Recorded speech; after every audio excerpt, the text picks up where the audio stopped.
Hello everyone, welcome to my channel step up classes. नमस्कार साथियों, स्वागत है एक बार फिर से मेरे चैनल स्टेप अप क्लासेस पर।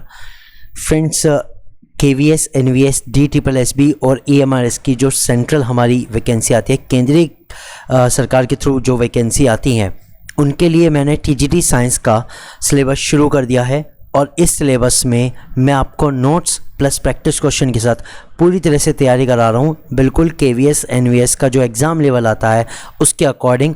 और सारा का सारा कंटेंट आपको बिल्कुल सिलेबस स्पेसिफिक मिलने वाला है, ना एक्स्ट्रा है ना ही कम है, बिल्कुल exam specific level, exam specific content मैं आपको प्रोवाइड करूँगा।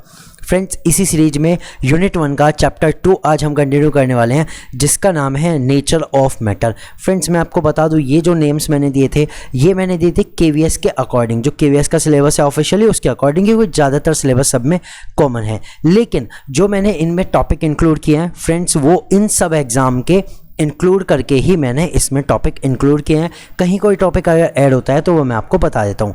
फ्रेंड्स, नेचर ऑफ मैटर की प्योर जो यूनिट है उसमें हम बात करेंगे प्योर सब्सटेंसेस एंड मिक्सचर की। ये दो टॉपिक इंपॉर्टेंट है। प्योर सब्सटेंसेस, जिसका हम क्लासिफिकेशन देखेंगे एलिमेंट्स एंड कंपाउंड में, और फिर मिक्सचर्स पढ़ेंगे, वो सभी हमें इस चैप्टर में पढ़ना है। फ्रेंड्स, इसमें हम नोट्स भी करेंगे और कुछ प्रैक्टिस क्वेश्चन के साथ उनकी बिल्कुल अच्छे से तैयारी देखेंगे कि नोट्स करने के बाद हम प्रैक्टिस क्वेश्चन कर पा रहे हैं कि नहीं, किस तरह के क्वेश्चन एग्जाम में पूछे जाते हैं। चलिए फिर शुरू करते हैं फ्रेंड्स, और वीडियो अच्छी लगेगा तो लाइक कर दीजिएगा, अपने फ्रेंड्स के साथ शेयर कीजिए जो है केवीएस एनवीएस की तैयारी कर रहे हैं।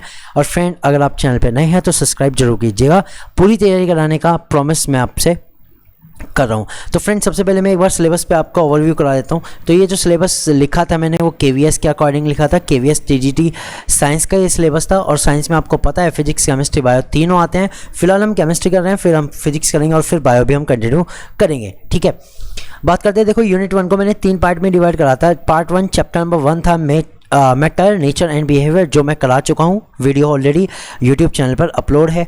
चैप्टर नंबर 2 की बात करते हैं, नेचर ऑफ मैटर, जो आज हम कंटिन्यू करने वाले हैं, दैट इज़ करंट वीडियो। इस वाली वीडियो में आज हम यही कंटिन्यू करने वाले हैं, और उसके प्रैक्टिस क्वेश्चन भी साथ साथ करेंगे। फिर चैप्टर नंबर 3 आएगा, जिसमें हम particles, nature and their basic unit जो है वो देखेंगे। और साथ साथ मैंने इसमें आपको बताया भी था कि इसमें मैं एडिशनली जो मोल कंसेप्ट है, मोल कंसेप्ट, मोलैरिटी, ये सब जो चीज़ है वो भी मैं इसी पार्ट 3 में इंक्लूड करूँगा, क्योंकि और कहीं इसमें नहीं है। लेकिन क्योंकि आपके केवीएस एग्जाम में देखा जाए, एनवीएस में देखा जाए, डीट्रिपल में और ईएमआरएस में, तो काफ़ी सारे एग्जाम में ये मोल कंसेप्ट का भी टॉपिक पूछा जाता है टीजीटी में ही, तो इसलिए मैं इसमें इंक्लूड करूंगा। फ्रेंड्स, आज की वीडियो होने वाली है chapter number 2 nature of matter से रिलेटेड। उसमें 2 पार्ट आता है, प्योर सब्सटेंसेस एंड मिक्सचर। सबसे पहली बात करेंगे प्योर सब्सटेंसेस की। देखो, प्योर सब्सटेंसेस हम किसे कह रहे हैं? आप ये सोचते हैं कि कोई चीज़ हमें ज़मीन के अंदर से मिली तो वो प्योर होगी। नहीं, एक्चुअली नहीं, वो प्योर नहीं है फ्रेंड्स। वो हमारा एक और हो सकता है, प्योर फॉर्म होती है जिसमें केवल एक ही टाइप का कोई हमें सब्सटेंस अगर मिलता है तो उसे हम प्योर सब्सटेंस कहते हैं।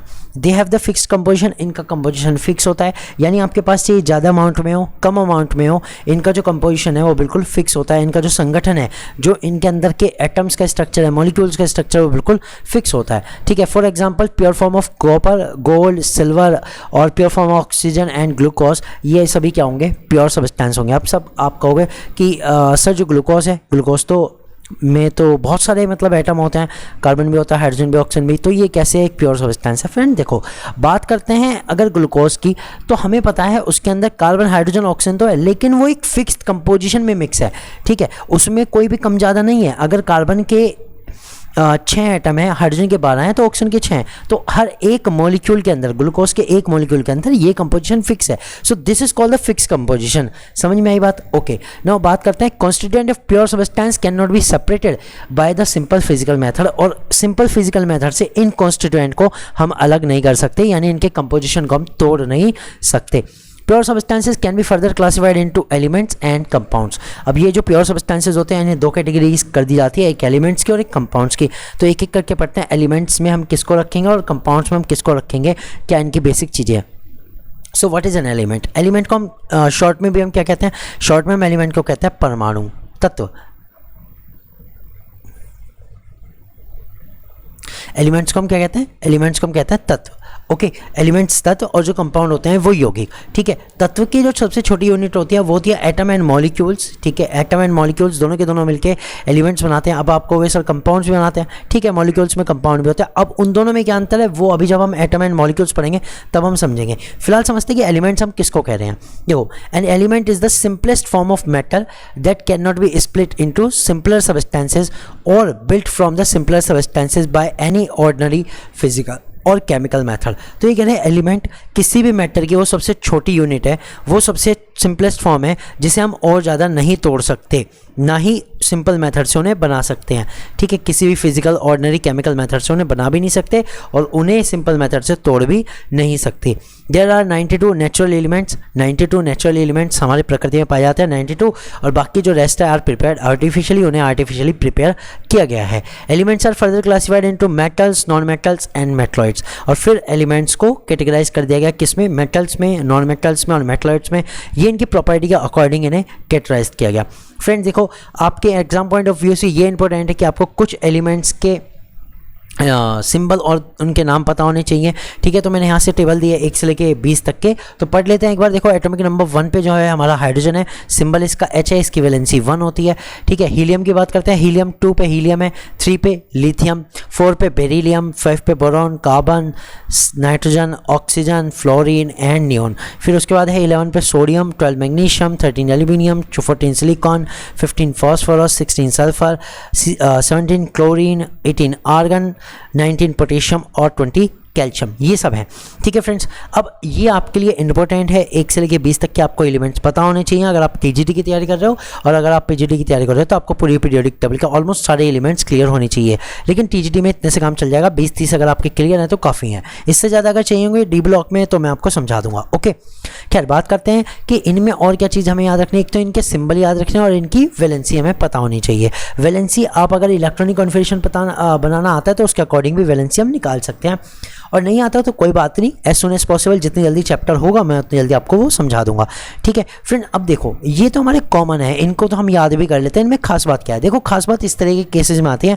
लेकिन हम बात करते हैं पोटेशियम की। पोटेशियम का नाम तो पोटेशियम है, दैट इज पी से शुरू हो रहा है, इसका सिंबल के है। इसका सिंबल क्या है, के। अभी जो के आया है ये लैटिन लैंग्वेज के नेम से आया है। किससे, लैटिन जो लैंग्वेज होती है उससे आया है, इसका नाम होता है कैलियम, और इसी से इसका सिंबल लिया गया है के, ठीक है। तो पोटेशियम का हमने क्या करा, पोटेशियम का सिंबल ना पी ना लेकर के लैटिन लैंग्वेज से क्या लिया है, कैलियम का के, ओके। तो ये सिंबल जो अलग होते हैं ये आपके एग्जाम पॉइंट ऑफ व्यू से इंपॉर्टेंट है, क्योंकि इन्हीं में कंफ्यूजन होता है और यहीं से क्वेश्चन बनता है। तो फ्रेंड मैं ये भी बताता चलूँगा किस चीज़ में कहाँ पे आपकी इंपॉर्टेंस बनती है, कहाँ से क्वेश्चन बनने के चांसेस ज़्यादा होते हैं, ठीक है। तो फ्रेंड अब देखो, मैंने एक पूरी लिस्ट आपको दे दी। जो ये मेटल्स हैं, इन मेटल्स के नाम लैटिन लैंग्वेज के अकॉर्डिंग यूज़ होते हैं, उनके सिंबल भी लैटिन लैंग्वेज के अकॉर्डिंग यूज़ होते हैं। नाम तो मतलब इंग्लिश में है, लेकिन जो इनके सिंबल होते हैं वो इनके लैटिन नेम के अकॉर्डिंग यूज़ होते हैं। जैसे अगर हम बात करें एंटीमनी, तो ना तो इसमें ए है ना एन है, ठीक है। इसका सिंबल क्या है, एसबी। अभी कैसे आया, ये स्टिबियम से आया, जो कि लैटिन लैंग्वेज का नेम है, ओके। कॉपर की बात करें तो कॉपर का CO होना चाहिए था, लेकिन नहीं, इसका सिंबल क्या है, Cu। और अगर हम बात करें CO तो वो कोबाल्ट का सिंबल है, ठीक है। इसका क्यों आया, इसका क्योंकि ये लैटिन लैंग्वेज में क्या कहलाता है, कपरम। तो इसी तरह से जो गोल्ड है उसका सिंबल AU है, आयरन का Fe है, लेड का Pb है, मरकरी का Hg है, पोटेशियम का मैंने बता दिया K, कैलियम से आया है, सिल्वर का Ag है, इसे कहते हैं अर्जेंटम, ठीक है। सोडियम का Na है, जिसे हम कहते हैं नेट्रियम, टिन Sn है, स्टेनम, ठीक है। टंगस्टन का W है, वोल्फ्राम। तो सबसे ज़्यादा इंपॉर्टेंट यही है, ठीक है। तो ये मैंने आपको बता दिया। इनके सबके जो सिंबल्स ले गए हैं वो इनके लैटिन नेम्स के अकॉर्डिंग ले गए, ना कि जो इनके कॉमन नेम हम यूज़ करते हैं वो, ठीक है। ये इंपॉर्टेंट है, आपके यहाँ से एक क्वेश्चन बन सकता है, तो आप इसको ध्यान से अपने पास नोट कर लीजिएगा और इसे एक बार याद भी कर लीजिएगा। चलिए चलते आगे। अब देखो, क्लासिफिकेशन ऑफ एलिमेंट्स मैंने बताया था 3 कैटेगरी में डिवाइड करते हैं, metals, non metals and metalloids. अब इनकी मेन पॉइंट्स क्या है वो मैं आपको बता देता हूँ कि किस कैटेगरी को आप इनके मतलब याद रखेंगे कि किस किस चीज़ के बीच में इनका क्लासिफिकेशन किया जाता है। तो देखो, मेटल्स की बात करते हैं तो मेटल्स जो होते हैं वो इलेक्ट्रो पॉजिटिव एलिमेंट होते हैं। क्या होता है, इलेक्ट्रो पॉजिटिव एलिमेंट्स, यानी धनात्मक जो हमारे तत्व हैं उन्हें हम क्या कहते हैं, मेटल्स कहते हैं, ठीक है। They have physical properties like lustre, they have lustre क्या होता है, shining property, okay. They have lustre, malleability क्या होता है, to be beaten into thick sheet, ठीक है। डक्टाइल, ठीक है, ये इनकी फिजिकल प्रॉपर्टी होती है कि शाइन करते हैं, मेलेबल है, डक्टाइल है। डक्टाइल मेलेबल मतलब पतली शीट बन सकती है, डक्टाइल मतलब तार में बनाया जा सकता है, इनके तार खींचे जा सकते हैं। ओके, ये हार्ड होते हैं, ठीक है, हार्ड होते हैं, और हार्ड होने के साथ साथ इनकी high melting and boiling point होते हैं, ये भी आपको पता होना चाहिए, high melting and boiling point. And ये गुड कंडक्टर होते हैं हीट एंड इलेक्ट्रिसिटी के।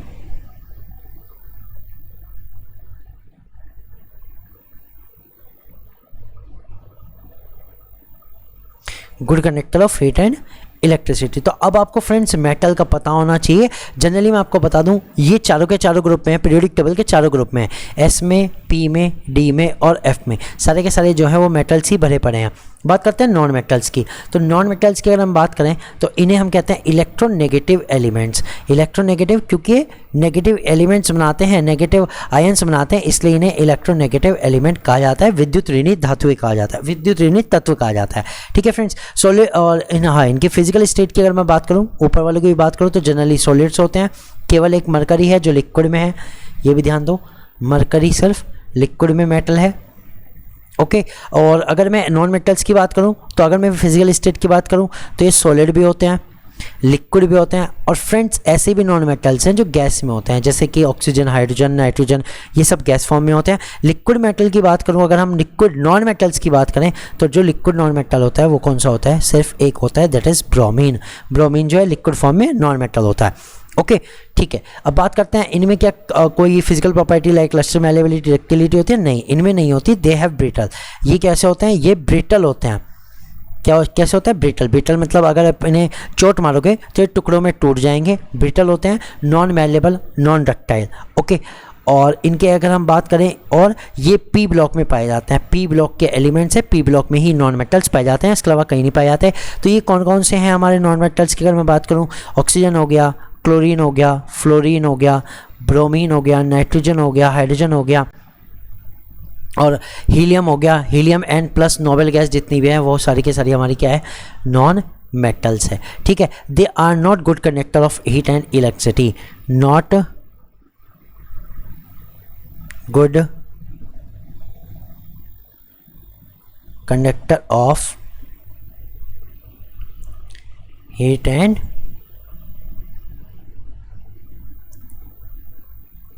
Electricity. Okay, heat and electricity के गुड कंडक्टर नहीं होते। अब बात करते हैं, देखो लिक्विड ब्रोमीन है, ये मैंने आपको बता दिया। तो इनकी जो चीज़ें इंपॉर्टेंट है फ्रेंड्स, मैं उन्हें हाईलाइट आपके लिए कर रहा हूँ, उनको याद रखें। बात करते हैं मेटलॉइड्स की। तो मेटलॉइड्स क्या होते हैं? They possess both characteristics, they possess properties of both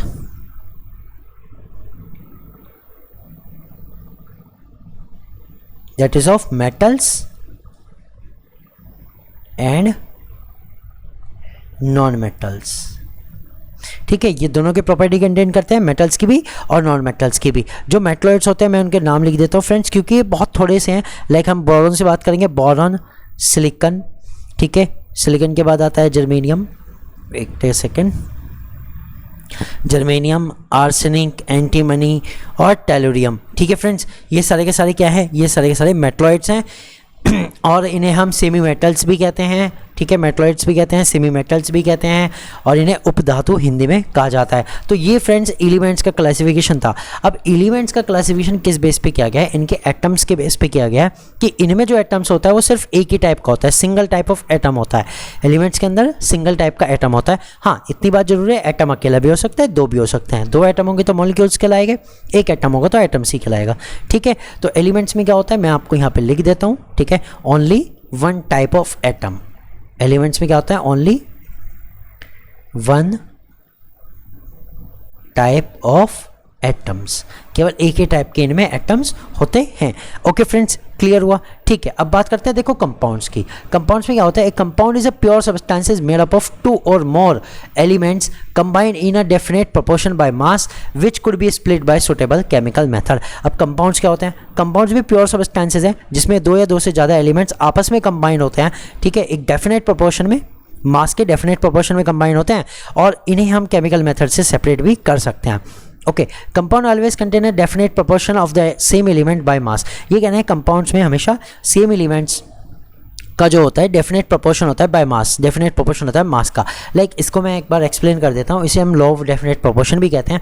लेकिन हम बात कर रहे हैं CO2 की, तो CO2 में अगर हम देखें तो कार्बन के 12 ग्राम है और ऑक्सीजन के 32 ग्राम है। तो ये कह रहे हैं कि अगर हम इनका रेशो देखें तो इनका रेशो आता है 3:8। इसका मतलब है कि 3 ग्राम कार्बन से 8 ग्राम ऑक्सीजन रिएक्ट अगर करेगी तो सिर्फ और सिर्फ CO2 बनेगा। ठीक है, समझ गए? मतलब कि अगर आपको CO2 बनाना है तो 3 ग्राम के रेशो में आपको 8 ग्राम का रेशो किसका चाहिए? ऑक्सीजन का चाहिए। अगर इससे कम या ज़्यादा है तो CO2 नहीं बनेगी, कुछ और बन जाएगा लेकिन CO2 नहीं बनेगी। This is called the definite proportion of same element by mass. ठीक है, तो CO2 बनाने के लिए हमेशा कार्बन और ऑक्सीजन का जो परसेंटेज होना चाहिए वो 3:8 में होना चाहिए और इसी के अकॉर्डिंग कम या ज़्यादा हम कर सकते हैं। ओके, समझ गए?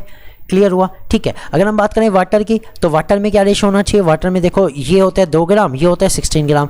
तो वाटर में क्या रेशो होना चाहिए? 1:8 होना चाहिए, 1:8 होना चाहिए। ठीक है, यानी अगर आपके पास हाइड्रोजन 1 ग्राम है तो ऑक्सीजन 8 ग्राम आपको चाहिए, 2 ग्राम है तो 16 ग्राम चाहिए, 3 है तो आपको उसके अकॉर्डिंग कितना चाहिए? 8 से 24 ग्राम आपको चाहिएगा। ठीक है, क्लियर हुआ?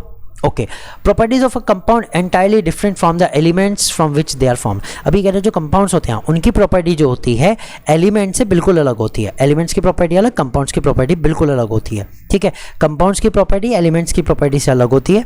Compounds are homogeneous, compound homogeneous होते हैं। होमोजीनियस मतलब समांगी होते हैं और इन्हें हम इनका जो कंपोजिशन होता है फिक्स्ड कंपोजिशन होता है, यानी कि आप चाहे इनका एक पार्ट लो चाहे 100 पार्ट लो आपको बिल्कुल फिक्स्ड कंपोजिशन आपको मिलेगा। This is called the homogeneity. ठीक है, तो फिक्स कंपोजिशन इनका हमें मिलता है।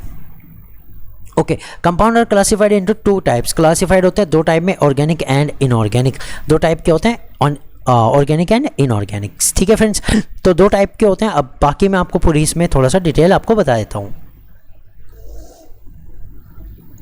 ओके फ्रेंड्स, देखो अब मैं आपको बताता हूँ general classification of compounds. Compounds को हम जनरली कैसे क्लासिफाइड कर सकते हैं इसका एक ओवरव्यू आपको दे देता हूँ। ठीक है, तो कंपाउंड जो होता है जनरली 2 पार्ट्स में डिवाइड होते हैं। अभी अभी मैंने बताया भी था कंपाउंड जो होता है कितने पार्ट में डिवाइड होते हैं? 2 पार्ट्स में। एक पार्ट आता है इनऑर्गेनिक और दूसरा पार्ट आता है हमारा ऑर्गेनिक। ठीक है, एक हमारा क्या आता है?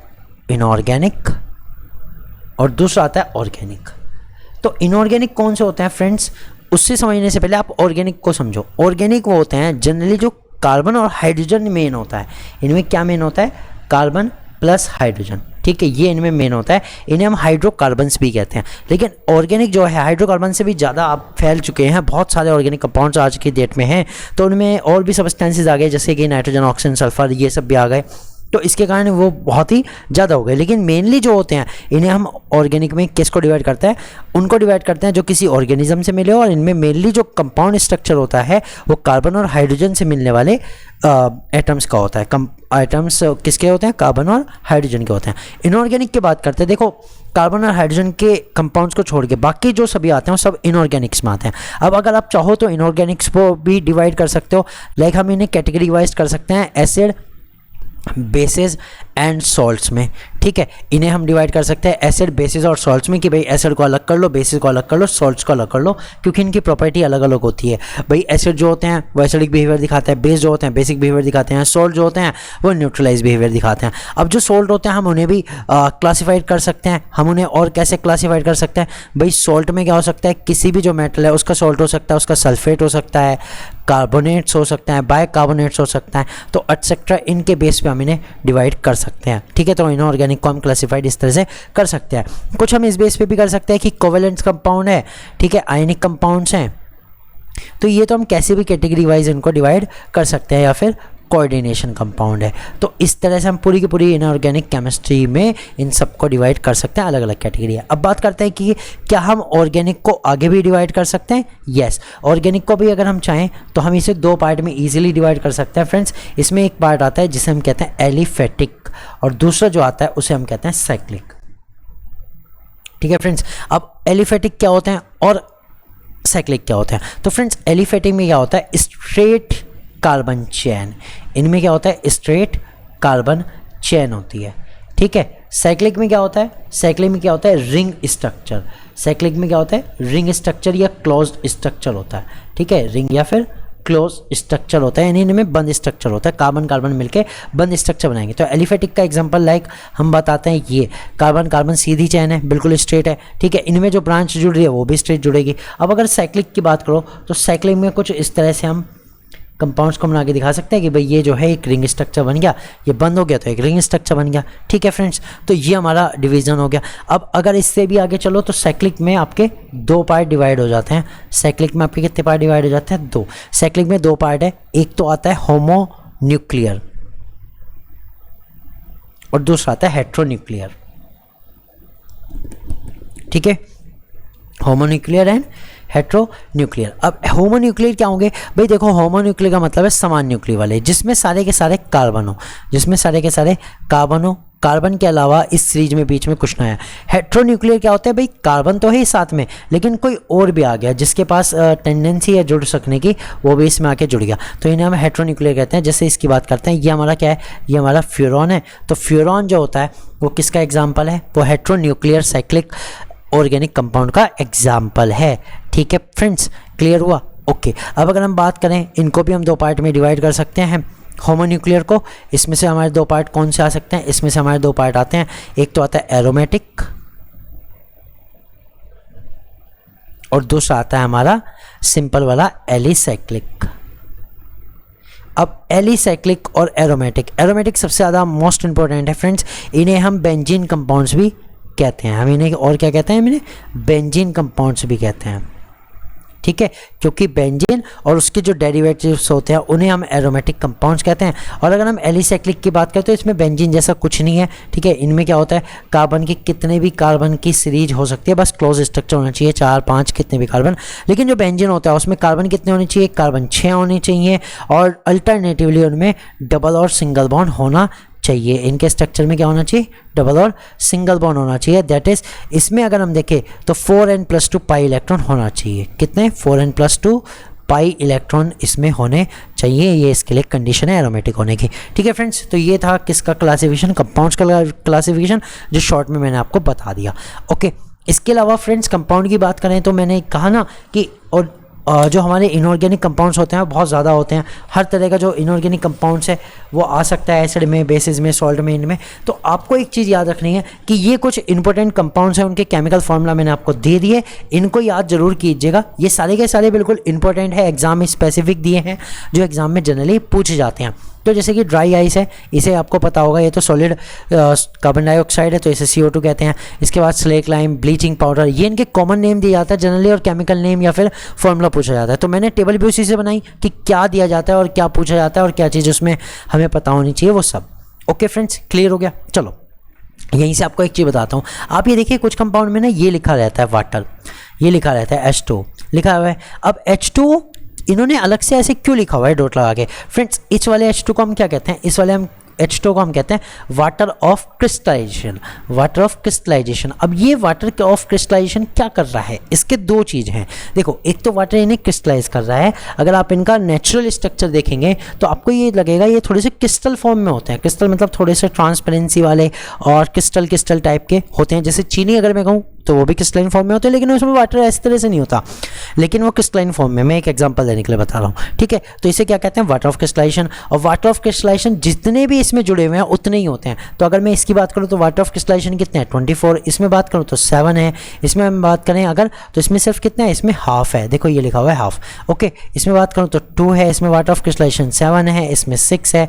इसमें 5 है और इसमें 7 है। तो ये चीज़ भी मैंने आपको यहाँ बता दी। अब इसमें और इसमें आप खुद बताओ कितना है। ओके, क्लियर हो गया?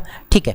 अब बात करते हैं, अगर इनमें से कोई कंपाउंड आपके पास ऐसा आ जाए जिसमें वाटर ऑफ क्रिस्टलाइजेशन हो ही ना, जैसे अगर मैं बात करूं, मैं सिंपल FeSO4 को लिख दूं, इसमें वाटर ऑफ क्रिस्टलाइजेशन नहीं है, और अगर इसके आगे ये लिखा आ जाए ना ड्राई, तब समझ लीजिए कोई दिक्कत नहीं है। ड्राई का मतलब FeSO4 अगर लिखा है ferrous sulphate, dry ferrous sulphate, तो इसका मतलब उसमें वाटर ऑफ क्रिस्टलाइजेशन नहीं है। ठीक है फ्रेंड्स, ड्राई लिखा आ जाए या फिर ये लिखा आ जाए ASH, ठीक है। लाइक अगर हम बात करें तो Na2CO3 अगर इस तरह से लिखा हुआ है तो इसे हम क्या कहते हैं? इसे हम कहते हैं सोडा ऐश।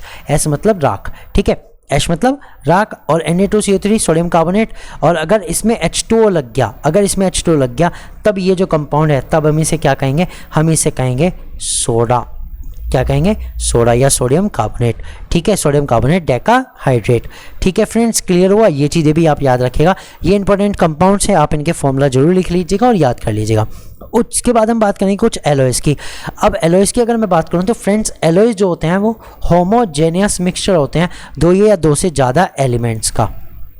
क्या होते हैं, होमोजेनियस मिक्सचर होते हैं दो या दो से ज़्यादा एलिमेंट्स का, और ये एक फिक्स कंपोजिशन में मिलने के बाद एक पर्टिकुलर टाइप का एलॉय बनाते हैं। तो एलॉय क्या होते हैं, होमोजेनियस मिक्सचर होते हैं मेटल्स का, दो या दो से ज़्यादा मेटल्स का, टू और मोर मेटल्स का होमोजेनियस मिक्सचर होते हैं। तो फ्रेंड्स ये इंपॉर्टेंट एलॉय हैं, लाइक ब्रास का आपको पता होना चाहिए, ब्रॉन्ज, जर्मन सिल्वर, मैग्नीशियम, उसके बाद roulette gold, मॉलन metals, bell metals, घन मेटल, सोल्डर मेटल, सोल्डर मतलब जो हमारे सोल्डरिंग वगैरह में होता है ना, जो टंके लगाने के लिए होता है इलेक्ट्रिक अप्लाइंसेस में, वो ड्यूरेलियम, स्टील और स्टेनलेस स्टील। ठीक है, तो ये आपको पता होनी चाहिए, इनमें कंपोजिशन क्या है, कौन कौन से मेटल है, कितने कितने परसेंट है, और साथ में ये किस काम के आते हैं।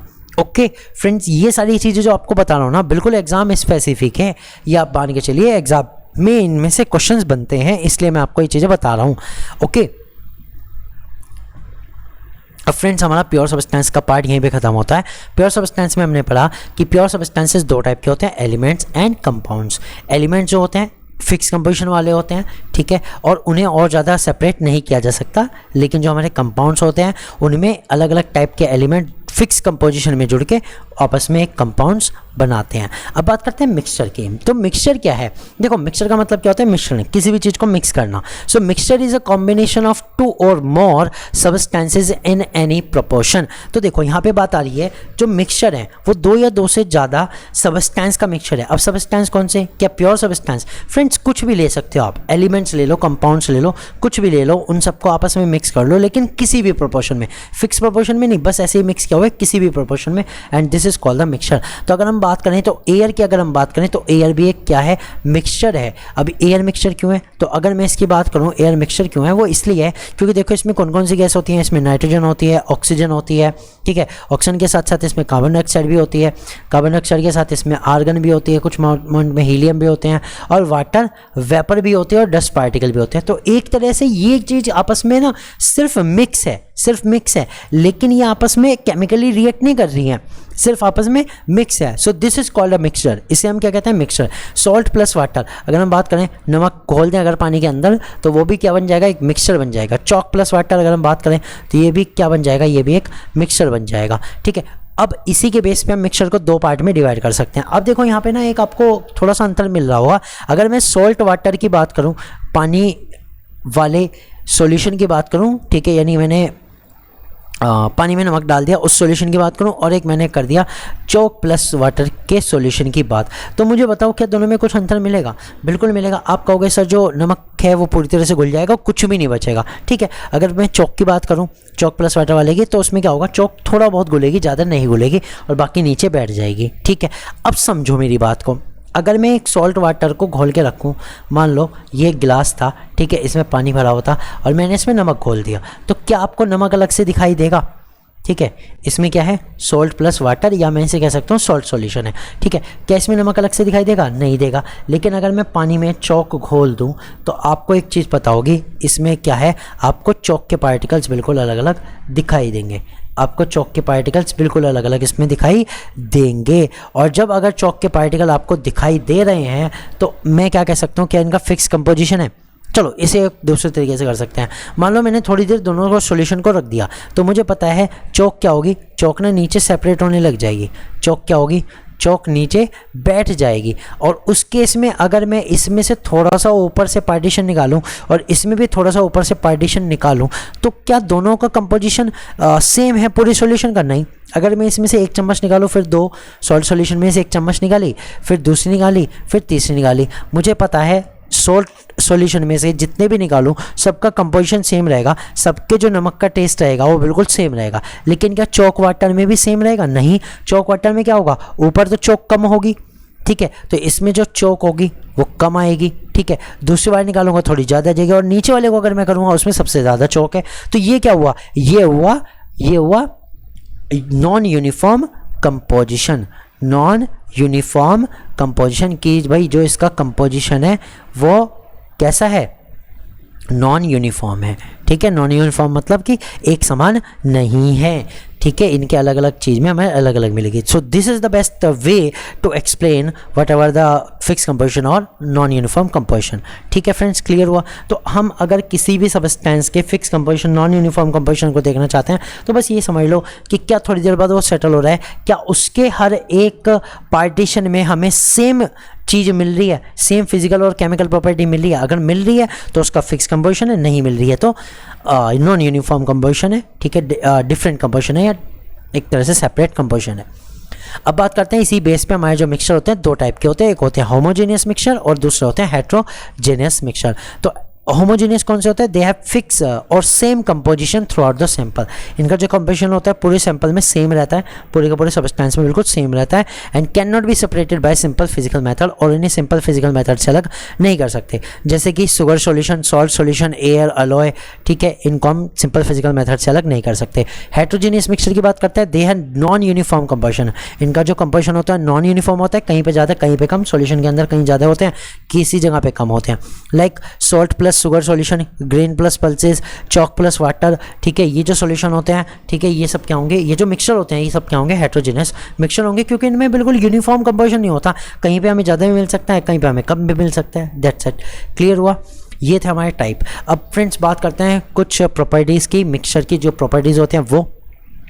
Number 1, the component of a mixture can be separated by simple physical method such as evaporation, sublimation, distillation और magnetization. Friends, जो मिक्सचर होते हैं उन्हें हम केवल सिंपल फिजिकल मेथड से भी अलग कर सकते हैं, जैसे कि इवेपोरेशन से, सब्लिमेशन से, डिस्टिलेशन से और मैग्नेटाइजेशन से। ठीक है, mixtures of properties of their constitution, energy is neither emitted nor absorb during mixing. ये कहते हैं मिक्सचर जो होते हैं उनके कंपोनेंट की प्रॉपर्टी भी दिखाते हैं। जैसे हमने सॉल्ट डाला तो सॉल्ट का टेस्ट कैसा होता है, नमकीन होता है, अगर उसे पानी में मिलाएंगे तो वो भी नमकीन हो जाएगा। So they are showing their property, वे उनकी प्रॉपर्टी दिखाएंगे, लेकिन मिक्सिंग के दौरान कोई भी एनर्जी ना तो निकलती है, ना ही एब्जॉर्ब हो जाती है, ना इमिट होती है। A mixture does not have definite ratio of its ingredients. जो मिक्सचर होते हैं उनमें जो होता है उनके इंग्रेडिएंट्स का कोई डेफिनेट रेशो नहीं होता। Does not have definite ratio, कोई निश्चित रेशो नहीं होता। कम ज़्यादा अमाउंट में मिल के मिक्सचर बना सकते हैं। मतलब ये नहीं है कि आपने 100 ग्राम पानी लिया तो उसमें 15 ग्राम ही चीनी घोल ली है, नहीं, आप 18 ग्राम भी घोल सकते हो, मैंने 20 ग्राम भी घोल सकते हो। So they don't have definite ratio of ingredients. Okay, boiling and melting point of the mixture are not fix. Boiling point और मेल्टिंग पॉइंट भी फिक्स नहीं होते। इसी वजह से क्यों, मान लो आपने कोई एक सॉल्यूशन बनाया जिसमें तो 100 ग्राम में 15 ग्राम चीनी मिलाई, दूसरा सॉल्यूशन बनाया जिसमें 15 ग्राम में 20 ग्राम चीनी मिलाई, किसी में कुछ ज़्यादा बनाई, तो सबके बॉइलिंग और मेल्टिंग पॉइंट जो है वो अलग अलग हो जाएंगे। So these are the most important point about the mixture. I hope कि फ्रेंड्स ये चीज़ आपको क्लियर हो रही होंगी बिल्कुल सही तरीके से। अब फ्रेंड्स मिक्सचर से ही हमारे पास दो टाइप की चीज़ें आती हैं, एक आती है सस्पेंशन, दूसरे आते हैं कोलॉइड्स। पढ़ना इंपॉर्टेंट है, बेसिक चीज़ आपके एग्जाम में आ रही है तो वो भी आपको समझा दूँ। तो सस्पेंशन क्या होते हैं, a suspension is a heterogeneous mixture. Suspension क्या होते हैं, हेट्रोजीनियस मिक्सचर होते हैं which have the small particles of solids are separate throughout a liquid without dissolving in it. तो इसमें क्या होता है, सस्पेंशन में जो पार्टिकल्स होते हैं वो लिक्विड के अंदर मिक्स नहीं होते। ठीक है, मिक्स नहीं होते तो वो क्या होते हैं, वो नीचे बैठ जाते हैं, कुछ टाइम बाद नीचे बैठ जाते हैं। जैसे अगर हम पानी में रेत मिला दें तो क्या होगा, रेत कुछ समय बाद नीचे बैठ जाएगी। तो दिस कंपोजिशन, दिस सॉल्यूशन और this mixture is called the suspension. इसे हम क्या कहेंगे, सस्पेंशन। इसी तरह से अगर हम पानी के अंदर चौक को मिक्स कर दें तो चौक भी नीचे बैठ जाती है, चौक भी नीचे बैठ गई, तो इसे भी हम क्या कहेंगे, सस्पेंशन कहेंगे। तो सस्पेंशन में जनरली क्या होता है, वो सबस्टेंस जो है नीचे बैठ जाता है। इतनी बात क्लियर। अब फ्रेंड्स आपको बताता हूँ, ज़्यादातर जो मेडिसिन आती है सभी के ऊपर ऐसा लिखा आता है सस्पेंशन, और उनके ऊपर एक चीज़ लिखी थी है शेक वेल बिफोर यूज़। ठीक है, अच्छी तरह से हिलाओ, यूज़ करने से पहले उन्हें अच्छी तरह से मिक्स कर लो। ये क्यों लिखा रहता है, क्योंकि सस्पेंशन में पार्टिकल नीचे बैठ जाते हैं और दवाई को हमेशा फिर जब आप इसे शेक करोगे, हिलाओगे, अच्छे से मिक्स करोगे तो उसके बाद वो इफेक्टिव पार्टिकल्स उसमें आ जाएंगे, तब आप उसे यूज़ कर सकते हो। ठीक है, because the suspension, so you have to mix them before use. Okay, some common example of suspension are, common example क्या है सस्पेंशन के, chalk water, muddy water, milk of magnesia, sand particle suspended in water and flour in water. ये सभी हमारे suspension के example हैं। अब suspension की खास प्रॉपर्टीज़ क्या होती हैं, सबसे पहली बात तो it is a heterogeneous mixture होता है। ठीक ठीक है।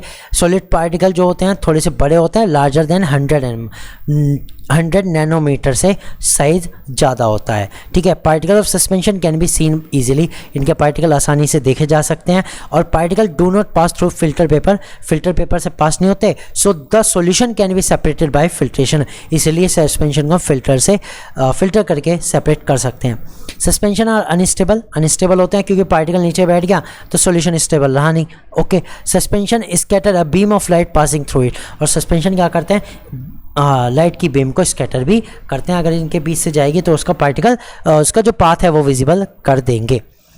अब बात करते हैं फ्रेंड, दूसरी चीज़ आती है कोलॉइड्स। तो कोलॉइड्स क्या होते हैं, it is a kind of solution in which the size of solute particle is intermediate between those in tree solution and those in suspension. तो कोलॉइड्स क्या होते हैं, इनमें जो पार्टिकल का साइज होता है सस्पेंशन से थोड़ा छोटा होता है, सस्पेंशन से थोड़ा छोटा।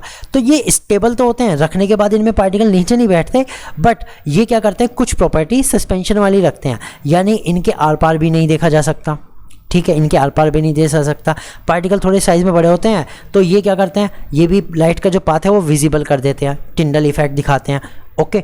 तो इन्हें हम क्या कहते हैं, कोलॉइड्स। तो कोलॉइड्स में कौन कौन से एग्जांपल आते हैं, सोप सॉल्यूशन जो होता है वो कोलॉइड है, स्टार्च सॉल्यूशन भी कोलॉइड है, मिल्क, इंक, ब्लड और जेली, ये सभी के सभी हमारे क्या हैं, कोलॉइड्स। कोलॉइड्स की बात करते हैं प्रॉपर्टीज़ की। तो colloids appear to be homogeneous but actually it is heterogeneous. जो कोलॉइड्स होते हैं लगते तो होमोजीनियस है क्योंकि स्टेबल है, लेकिन ये हेट्रोजीनियस होते हैं, okay.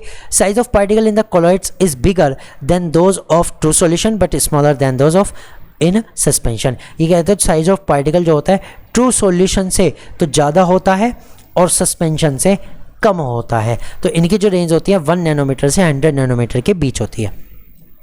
The particle of most of colloid can not be seen even with the microscope. जो कोलॉइड्स के पार्टिकल होते हैं नग्न आंखों से तो क्या, आइस से तो क्या, आप उन्हें माइक्रोस्कोप से भी नहीं देख सकते कुछ केसेस में। Particle of colloid can pass through the filter paper, filter paper से पास हो सकते हैं। So they can not be separated by filtration, इसलिए हम इन्हें फिल्ट्रेशन से सेपरेट नहीं कर सकते क्योंकि फिल्टर पेपर के तो पार हो जाते हैं। Colloids are quite stable, colloid जो होते हैं स्टेबल होते हैं। Colloid scatter a beam of light passing through it, और कोलॉइड क्या करते हैं, जो उनके बीच से लाइट गुजरती है उसको स्कैटर कर देते हैं and make the path visible, and make the path visible, और वे क्या करते हैं उस लाइट के पाथ को विजिबल कर देते हैं, ठीक है। बात करते हैं फ्रेंड्स, कोलॉइड से रिलेटेड एक टॉपिक आता है ब्राउनियन मोशन। ब्राउनियन एक साइंटिस्ट के नाम पे इसका मोशन रखा गया था, ब्राउनियन। देखो जो कोलॉइड्स के पार्टिकल होते हैं वो क्या करते हैं, वो आपस में ना जिगजैग मोशन करते रहते हैं, एक दूसरे से टकराते हैं फिर भागते रहते हैं इधर उधर। तो इस मोशन को क्या कहते हैं, हम ब्राउनियन मोशन कहते हैं।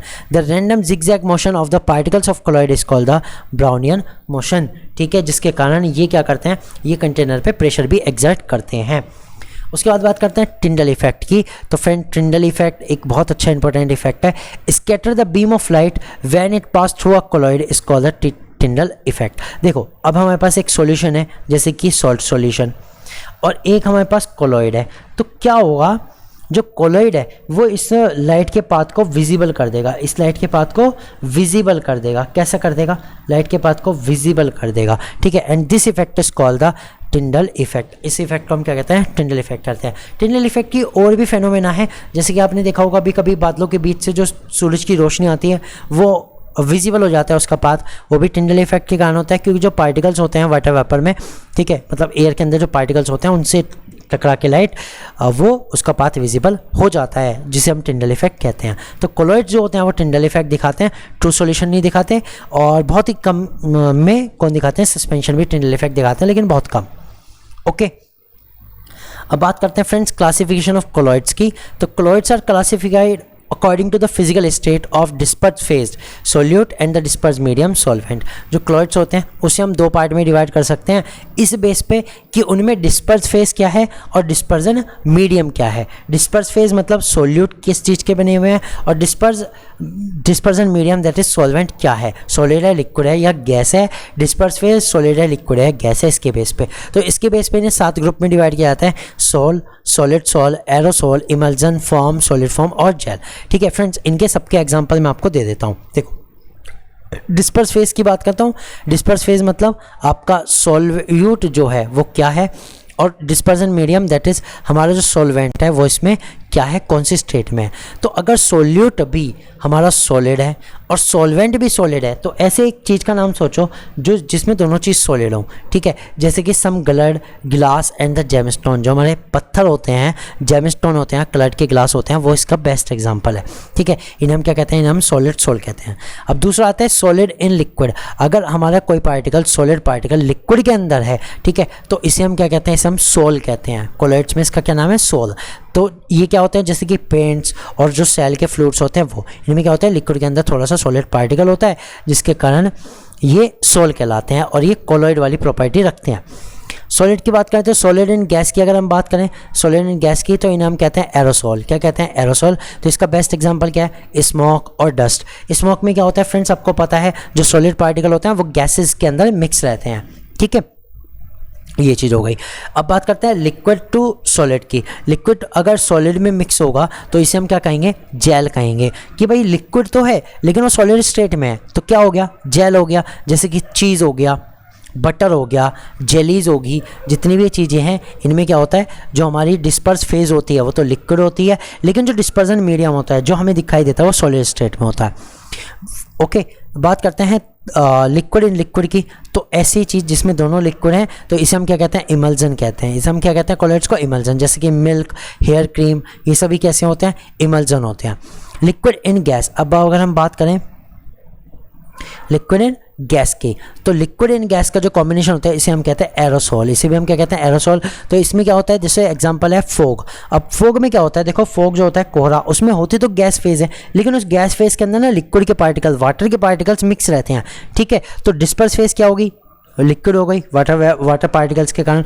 और वैसी फेज क्योंकि वो एयर है, गैस है, तो डिस्पर्सन मीडियम क्या हो गया, गैस हो गया, ठीक है। तो fog, mist, cloud, insecticide spray, ये सभी हमारे क्या हैं, एरोसोल्स हैं। इसके अलावा जो हमारे परफ्यूम वगैरह होते हैं वो भी, ठीक। बात करते हैं गैस इन सॉलिड। तो गैस इन सॉलिड की बात करते हैं, इन्हें हम सॉलिड सोल कहते हैं। और इसमें आता है प्यूमाइस स्टोन, फोम, रबर। अब फोम जो होती है उसमें आप देखो कि होती तो उसकी स्टेट सॉलिड है, लेकिन वो बिल्कुल फ्लफी होती है, जिसके कारण उसमें गैस भरी होती है, ठीक है। तो डिस्पर्स फेज क्या होगी, गैस। और क्योंकि फाइनल मीडियम में क्या मिल रहा है, सॉलिड, तो इन्हें हम क्या कहते हैं, सॉलिड सोल कहते हैं। अब बात करते हैं गैस इन लिक्विड। तो ऐसे गैस जो लिक्विड में मिक्स हो जाए, तो इसे हम क्या कहते हैं, फोम कहते हैं। क्या कहते हैं, फोम। जैसे कि froth, whipped cream, soap, leather, जो झाग बनते हैं वो। अब झाग में क्या होता है, देखो अगर स्टेट देखो तो लिक्विड स्टेट होती है, लेकिन उनके अंदर गैस मिक्स होती है, ठीक है। तो इसे हम क्या कहते हैं, फोम। तो फ्रेंड्स ये क्लासिफिकेशन था किसका, ये क्लासिफिकेशन था कोलॉइड्स का, on the basis of what is the disperse phase and what is the dispersion medium. फिर से एक बार एक्सप्लेन कर दो। डिस्पर्जन फेज का मतलब होगा कि कौन सी चीज़ मिक्स है। डिस्पर्जन फेज होगा कि मिक्स होने के बाद आपको फाइनल स्टेट उसकी कैसे मिल रही है, सॉलिड है, लिक्विड है, गैस है। इनके बेस पे आप इन्हें याद कर सकते हैं, ठीक है फ्रेंड्स। और इसके साथ एक छोटा सा टॉपिक और उसमें दिया हुआ था सिलेबस में, फिजिकल एंड केमिकल चेंज, तो बता देता हूँ। तो फ्रेंड्स इतना बड़ा कोई टॉपिक ये है नहीं फिजिकल एंड केमिकल चेंज का, आपको पता भी होगा। फिजिकल चेंज में क्या होता है, no new substances are form, कोई नया सब्सटेंस नहीं बनता। The change is temporary in nature, change जो होता है टेम्परेरी नेचर का होता है। This change can be reverse, और इस चेंज को हम रिवर्स भी कर सकते हैं। They are reversible changes and they may be some changes in physical property such as colour, smell, taste, state etcetera. और इसमें क्या होता है, फिजिकल चेंज में कुछ प्रॉपर्टीज चेंज होती है, फिजिकल प्रॉपर्टी चेंज होती है, जैसे कलर चेंज हो सकता है, स्मेल चेंज हो सकती है, टेस्ट चेंज हो सकता है, स्टेट चेंज हो सकती है, साइज चेंज हो सकता है। ये सभी हमारे क्या होते हैं, फिजिकल चेंज होते हैं। बात करते हैं केमिकल चेंजेस की। Chemical changes permanent and irreversible. Chemical जो चेंज होते हैं वो परमानेंट होते हैं, इरिवर्सिबल होते हैं, इन्हें हम वापस नहीं कर सकते। New substances are form, chemical change में नया सब्सटेंस बनता है, ठीक है। चेंज इन कलर में चेंज होना, कंपोजिशन ऑफ सब्सटेंसेस, ठीक है। चेंज में गिव और एब्जॉर्ब हीट, लाइट और sound in the form of energy. इसमें क्या होगा कि जो सब्सटेंस है उसमें हीट में, लाइट में, साउंड एनर्जी में चेंज आता है। And smell can not be detected during the chemical change, और ड्यूरिंग केमिकल चेंज कोई स्मेल भी हो सकती है। So these are the chemical change and this was the difference between the chemical and physical changes. तो friends इसके साथ ही ये क्वेश्चन मतलब होते हैं ये नोट्स कंप्लीट, और अब हम शुरू करेंगे प्रैक्टिस क्वेश्चंस।